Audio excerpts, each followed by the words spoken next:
When I was originally making the unmasking of Sarah Boone, I really wanted to try to leave out certain people, like her ex Brian and her son. They have definitely been through enough, and I didn't think that doing a deep dive on them was appropriate.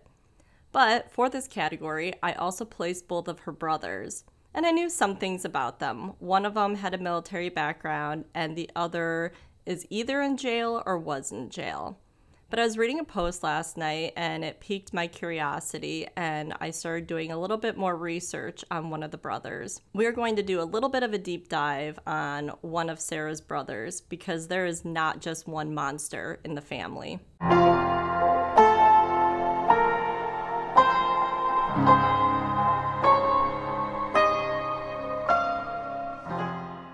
So many of you are aware that she had a brother that had gone to jail.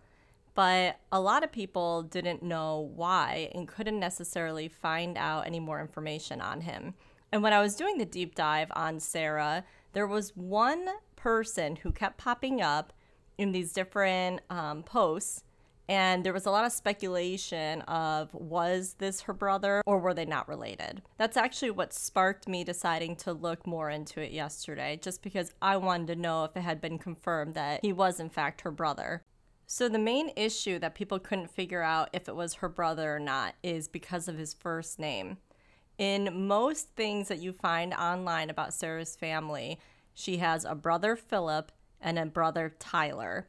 And there was a John Tyler Paulson that kept popping up everywhere, but everyone had concluded that it probably wasn't him because the first name was John, not Tyler. I don't know if when he was growing up he preferred the name Tyler or if it was after legal problems that he preferred Tyler. But his name is in fact John Tyler Paulson. He was born November 6, 1976 in Georgia. Like his siblings, graduated from Edgewater High School in Florida. And after graduating, he went to Herbert W. Armstrong College in Oklahoma, which is a very religious college. And they say their goal is to help young men and women for worthwhile service to God and humanity. That makes me want to throw up in my mouth some, because this is where his story takes a major turn and he has serious problems. So in 1997 was the first time that he got in trouble with the law. He was 21 and he had a misdemeanor for assault. Fast forward to March 2011, and he was getting evicted from his trailer home. And we're going to read through a little bit of the letters that were sent to him and to the court. So I'm just going to summarize a lot of what the letters say. But he was getting evicted because he was disturbing the peace. There was a lot of random people always loitering outside of his mobile home, and they think that had to do with drugs. So much complaining from all the neighbors, late night disturbances. He failed to trim and maintain trees and his yard. He was accumulating a lot of trash on the lawn, urinating outside so people can see. Basically just an all-around awful tenant, and his neighbors and the owners were done putting up with him. And they had to go through a bit of a process to actually get him out, but they were eventually able to evict him. 2 months later, in May 2011, he had charges of inappropriate physical things with an underage minor, showing obscene material to a minor. These charges would get spanned out for years, where they would add battery and a whole bunch of other charges with an underage person. He was 35 and the girl was 16. Now, it's hard to tell what exactly happened because I believe all these different charges are all regarding the same girl, but he had another report on April 6, 2012 from a police officer, and that officer said that the girl was still living there. So I don't know if You know, he was fighting charges and she said she left, but she didn't. But the girl was still living there, and they had been boyfriend and girlfriend, but broke up. And after she left and they were broken up, she started dating other people, and he became jealous and would send her threatening messages, and was even starting to follow her. So stalking was added as a charge to him as well. He would also use the Bible to threaten her bodily harm. I mean, it's just ridiculous. The girl began to be so afraid that she says she started sleeping with a knife underneath her pillow. And she and specific friends up until that point were afraid to come forward because they were positive that he was going to somehow harm them. She also confirms that they had been doing hard drugs. So the eviction and citing that possibility drugs outside the home was accurate. So with all these different charges and things going on in between 2011 and 2012, I'm going to show you a bit of his Facebook profile because he seriously seems unhinged.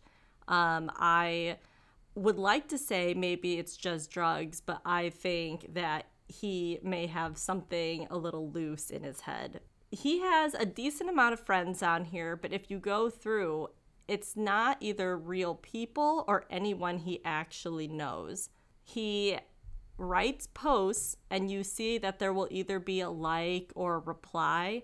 It is only him. He replies to himself and he likes his own posts. It's just so strange, so odd.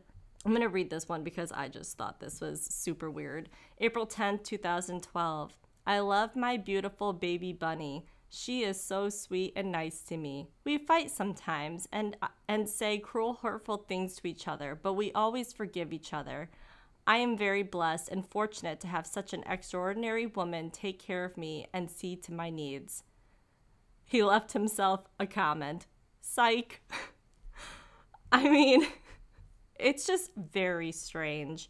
And once again, so let's see, this is 2012. He's 36, making these weird posts, writing these weird things. Here's another one. Me and Bunny are back together where we belong. He replied, you can't love something that doesn't love you back. And then he liked his reply. It's just very strange. So then as all these different legal and court dates are happening and things are being turned into the court to go through and everything, 2013, they actually made him do a competency hearing and make him take a test to see if he was even mentally fit to withstand any of the charges that were being brought to him, which after looking at his Facebook, I would say there's a good chance no, but evidently he did pass. He did go to jail. I haven't been able to figure out exactly how long he was in jail, but we do know. So he ended up going to jail for his crimes on June 18th, 2021. Which I feel like is way too long of a time, that he should have been in jail a lot sooner than that. And I guess technically he could have been and bonded out, but he definitely seems like somebody who is not safe for society to be around. And he is released right now. He's out on bond. He has to register with the state wherever he lives. He can't, live close to a school, and people will have to be able to look up to see like who their neighbors are. And he's listed as an underage offender. His most recent update in his address was from this year on May 1st. I didn't go through the process. You can, for free, sign up for the website and actually be able to see where his current address is, and it will keep track, which is nice because for the people who are in serious harm's way, needing to know where certain people are and keep tabs on them is important. But I decided I didn't even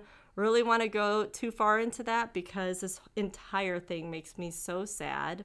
So yeah, I reflect on where Sarah Boone is at and where her brother is at, And I just wonder how two people could be so screwed up mentally. I'm still going to stick to not diving into Sarah's other brother because, my gosh, I was saying I think he's doing just fine. And, like I said, he had military background. He seems to be thriving. And considering where his siblings are at, good for him. He is doing something with his life and taking the right road. And it could have drastically been different for him.